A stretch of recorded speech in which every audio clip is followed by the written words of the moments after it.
भारत को स्वाधीन कराने के लिए असंख्य वीरों ने अपने जीवन की आहुति स्वतंत्रता रूपी यज्ञ में डालकर राष्ट्रभक्ति का परिचय दिया है। इन वीरों में एक नाम डॉक्टर श्यामा प्रसाद मुखर्जी का है, जिन्होंने राष्ट्र की स्वाधीनता, राष्ट्र निर्माण में महत्वपूर्ण योगदान देते हुए इसकी एकता और अखंडता के लिए बलिदान दिया। युवा श्यामा प्रसाद को हिंदू रीति के पूजन, अनुष्ठान, धार्मिक कृत्यों और उत्सवों को देखने का सौभाग्य अपने पारिवारिक वातावरण में मिला और यहीं से उनके मन में सनातन संस्कृति, शिक्षा तथा हिंदुत्व के प्रति अनुराग विकसित हुआ। उनकी माता जगतारणी देवी एक सुशील, सुसंस्कारित तथा दृढ़ विचारों वाली नारी थी। वे उनके पिता श्री आशुतोष मुखर्जी बंगाल के एक जाने माने विद्वान, न्यायाधीश और कोलकाता विश्वविद्यालय के उप कुलपति थे। स्वयं डॉक्टर मुखर्जी भी अपनी प्रतिभा के चलते मात्र 33 वर्ष की आयु में कलकत्ता विश्वविद्यालय के कुलपति नियुक्त हुए। इतना ही नहीं, उन्हें विश्व के सबसे युवा कुलपति होने का सम्मान भी प्राप्त हुआ। उन्होंने ही कलकत्ता विश्वविद्यालय में पहली बार अंग्रेजी के स्थान पर भारतीय भाषा में दीक्षांत भाषण कराया। उनके आमंत्रण पर गुरुदेव रविंद्रनाथ ठाकुर ने बंगला में दीक्षांत उद्बोधन दिया था। डॉक्टर मुखर्जी के इस निर्णय के साथ ही बंगला और अन्य भारतीय भाषाओं पर अंग्रेजी के प्रभुत्व का युग समाप्त हुआ। डॉक्टर मुखर्जी राजनीतिक परिस्थितियों के भी पारखी थे। वे तत्कालीन बंगाल में चल रही विभाजनकारी नीतियों से अवगत थे।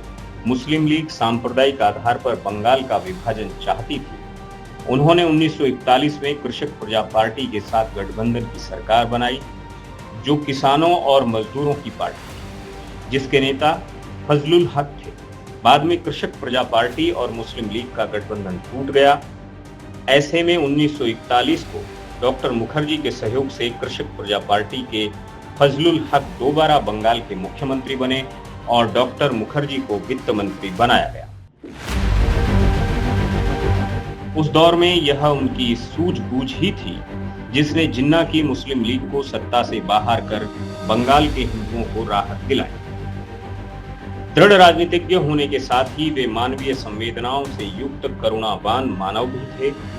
वर्ष 1943 में बंगाल के भयंकर अकाल में उन्होंने बंगाल राहत समिति और हिंदू महासभा राहत समिति के माध्यम से प्रमुख राजनेताओं, व्यापारियों, उनकी अपील पर देश भर से सहयोग मिला और बंगाल के लाखों लोग काल के ग्रास बन जाने से बच गए। बंगाल में उनके नेतृत्व कौशल ने उन्हें राष्ट्रीय पहचान दे दी थी।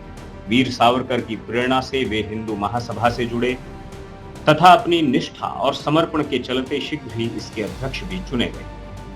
तब स्वयं महात्मा गांधी ने प्रसन्नता प्रकट करते हुए कहा था कि पंडित मालवीय के बाद हिंदुओं को एक सही नेता की आवश्यकता थी और डॉक्टर मुखर्जी के रूप में उन्हें एक मजबूत नेता मिला। अगस्त 1947 में गांधी जी ने श्यामा प्रसाद मुखर्जी को प्रथम राष्ट्रीय सरकार में सम्मिलित होने के लिए आमंत्रित किया। उन्होंने इस आशा से यह आमंत्रण स्वीकार किया कि वह स्वतंत्र भारत की नीतियों को इसके आरंभिक चरण में ही प्रभावित करोड़ों हिंदुओं की हितों की रक्षा कर सकेंगे।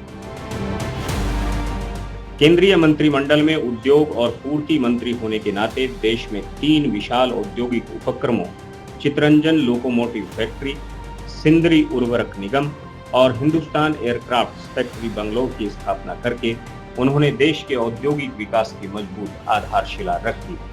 कश्मीर से लेकर कांग्रेस की तुष्टीकरण नीति का खुलकर विरोध करते हुए उन्होंने स्पष्ट कहा था कि एक ही देश में 2 निशान और 2 विधान कदापि स्वीकार नहीं। उनका यही वाक्य जम्मू कश्मीर की भारत के साथ अखंडता का आधार बना। यह डॉक्टर मुखर्जी ही थे जिनकी दूरदर्शिता ने आधा बंगाल और आधा पंजाब पाकिस्तान में जाने से बचा लिया। इसमें कोई संदेह नहीं कि डॉक्टर श्यामा प्रसाद मुखर्जी सच्चे अर्थों में राष्ट्र धर्म का पालन करने वाले कर्मयोगी। जब जब देश की अखंडता और एकता की बात होगी, तब तब उनका बलिदान स्मरण किया जाएगा।